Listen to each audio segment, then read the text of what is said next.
You will not be able to work in the United Kingdom if you do not have digital ID.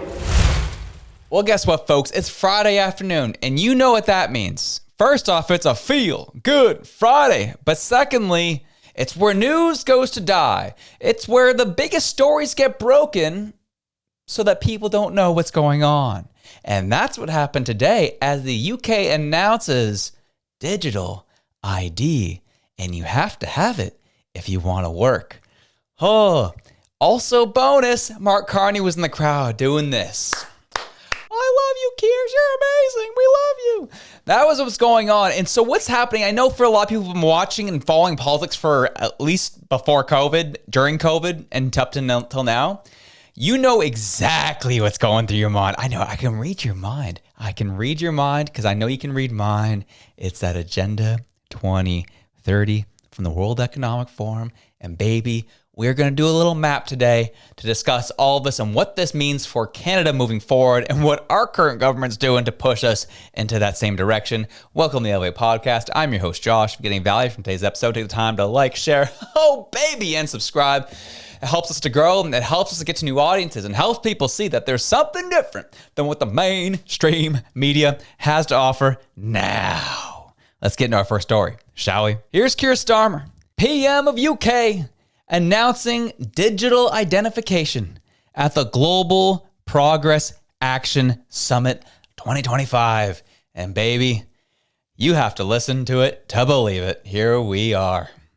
And that is why today I am announcing this government will make a new free of charge digital ID mandatory for the right to work by the end of this Parliament. Let me spell that out. You will not be able to work in the United Kingdom if you do not have digital ID. It's as simple as that. Because decent, pragmatic, fair-minded people, they want us to tackle the issues that they see around them. And of course, the truth is, we won't solve our problems if we don't also take on the root causes, looking upstream to tackle poverty, conflict. It's just, I'm sorry, I'm laughing just because it's just so predictable. Like we all saw this coming for years at this point. We knew this was coming. And we knew exactly when immigration started getting out of control in Western countries, it started getting out of control here in Canada. We're just like, yep, introduce a problem in order to produce a solution that doesn't actually solve anything, but gives you more power and control. Yeah, that's what this one was. Oh man, all the crazy stuff that's happening in the UK, all the huge protests and the riots, and people are simply unhappy with their government over there in the UK. They're feeling very similarly to how we're feeling, except for they've gone to the next level and actually been doing something about it in the streets. And while this is their PM's response, like, I get it, man. Immigration is tough. People are here undocumented. It's looking ugly. It's hard. We can't track everybody. So guess what? You know what? We're going to level with you. We're bringing in digital ID so that we can track everyone. And you have to have this in order to work. You don't have it, you can't work. Simply put. Yeah, we again saw this coming from a mile away. And it is fascinating timing simply because we know that Mark Carney's there with him at this conference. And we know that Mark Carney has pushed for legislation and policies like this. And so I know the kind of the typical response back is, well, I mean, we're in a digital age. That's okay. I'm okay with that. Let's put everything online, tie it to one digital ID, and that's all good. Is it all good? How about when the government, I don't know, isn't the government that you want in power, and they just have control over your digital ID, which all government services are tied to, your employment is tied to, your banking is tied to, and any critical services you want to use is tied to. I don't know. Anything goes wrong, you do something a little naughty on Facebook, as we saw earlier this week here in Canada, where they're looking to introduce internet censorship laws, or maybe you said the wrong thing where they again are introducing hate crime laws. All right, we have your digital ID. We're going to turn everything off. Oh, Josh, that's a little too far. You're crazy. Am I crazy? We said this stuff was going to happen 5 years ago, and you said that we were just conspiracy theorists. Well, now it's here, and now you're shifting the goalposts yet again, saying it's not that big of a deal. Okay. Well, here's the thing, is Canada's been looking at doing this for quite some time now. We know that they've been trying to introduce CBDCs, a digital Canadian dollar, which is programmable money. And I apologize for everyone where this is just kind of review for everybody at this point, but we just need to go through the timeline here. So digital Canadian dollar, CBDCs, which is a central bank digital currency, which is controlled by the government and it's programmable.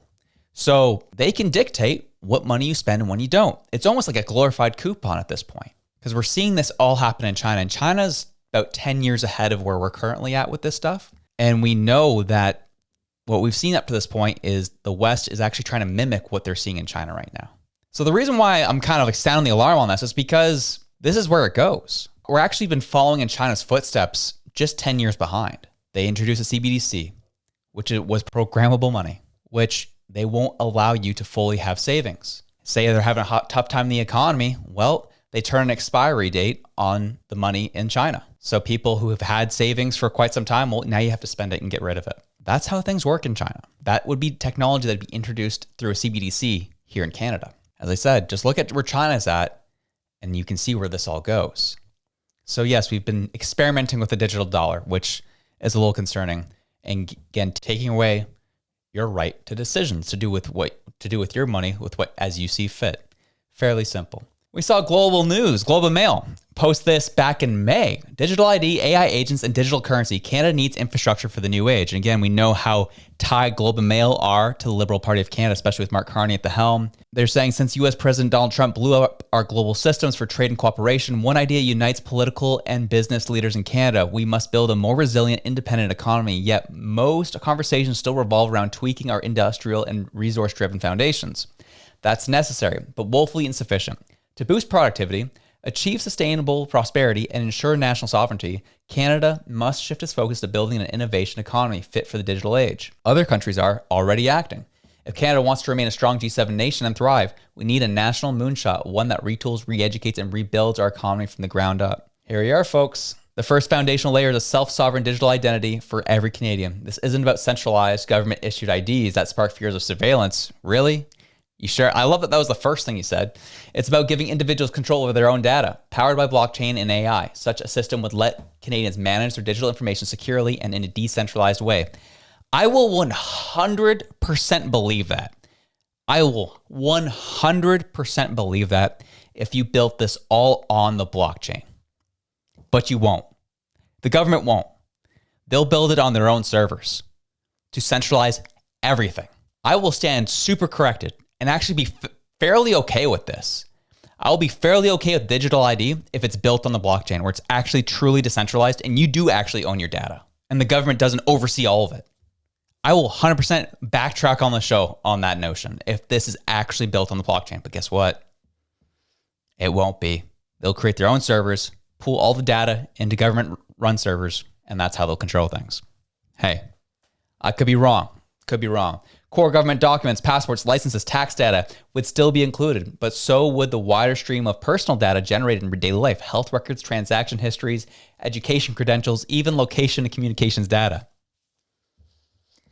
Are you feeling what I'm laying down here, brothers and sisters? That's what we're going to be looking at here, folks. Today, these data are harvested by tech giants and trapped in institutional silos, but if individuals own and managed it, they could use it to navigate life, seize economic opportunity, and protect privacy. Yes, but it will never, ever, ever be built on blockchain. Not the way this government operates. Won't happen. Will not happen. But imagine all that data they just mentioned, all being on a centralized server run by the government. That's where it's going to go. You can already see the tone being struck in this article, that private industry are the bad guys. And great, don't get me wrong. Private industry has done some greasy things. But they're the bad guys and the government are the good guys. Trust them. It'll be all good. So again, that article came out in May of this year. Then we had a report from the Auditor General of Canada to the Parliament of Canada. Digital validation of identity to access services. Interesting. The Treasury Board of Canada has made little progress in leading the federal government's work towards developing a national approach for validating a person's identity digitally to access services from all levels of government and elsewhere in the public and private sectors. The Secretariat delayed this work because of a lack of funding to move it forward. However, funding was secured to procure a much-needed component of a national approach, a federal sign-in system that would that would provide one entry point for validating a person's identity no matter what federal government service they are accessing. The Secretariat prioritized working with Employment and Social Development Canada and Shared Services Canada to procure a new system that would replace almost 90 separate sign-in portals managed by individual federal departments. Again, I don't necessarily mind, get things a little more focused and so you can have an easier way of signing in. But again, centralizing everything you touch into one digital ID, including passports, licenses, tax data, health records, transaction histories, education credentials, location, and communications data, all on one digital ID. This is how they do it, folks. And we're seeing it in the UK in real time. And as I started off the show saying, this is very much reminiscent of, you remember the video from 2016 by the World Economic Forum, the 8 predictions they had for the 2030. So let me read them off for you yet again, just to remind you of what they are. First off, you'll own nothing and be happy. You'll just rent and you'll have everything delivered to you. All right, we're already seeing that. The US won't be the world's leading superpower, but a handful of countries will dominate.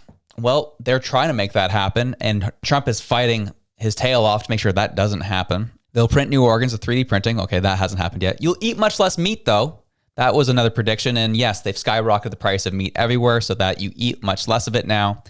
1 billion people will be displaced by climate change. You'll have to do a better job at welcoming and integrating refugees.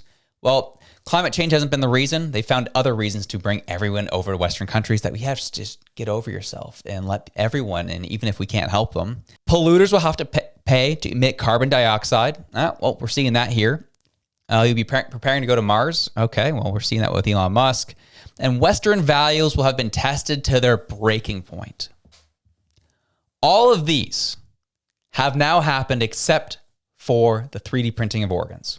All of them have happened and are taking place right before our very eyes. And again, this is a video that was released in 2016, November 18th, 2016. And these are the predictions they've made.